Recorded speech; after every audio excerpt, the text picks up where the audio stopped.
Latvijā.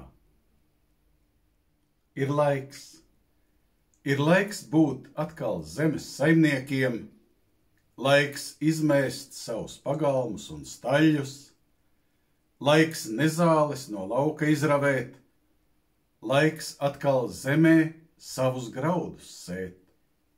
Ir laiks par tumsas varu atgādināt, laiks veļus mūžam glabāt piemiņā, laiks neļaut ļaunumam šai zemē sirst, laiks it neko nekad vairs neaizmirst. Ir laiks novelt akmeni no tautas sirds, to augšup gaismas kalna galā velt, tik bailēs neatskatīties uz brīdi, lai tas no rokām atkal neizslīd.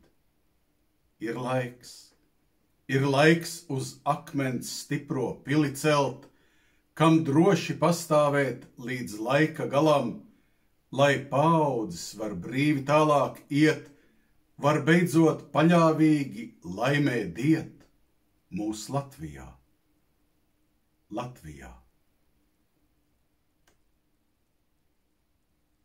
Šiem filologa un vēsturnieka, dzejnieka un savas dzimtenes patriota Valtera Nollendorfa vārdiem es sveicu jūs, mīļie draugi, tuvu un tālumā mūsu dzimtenes Latvijas proklamēšanas dienā.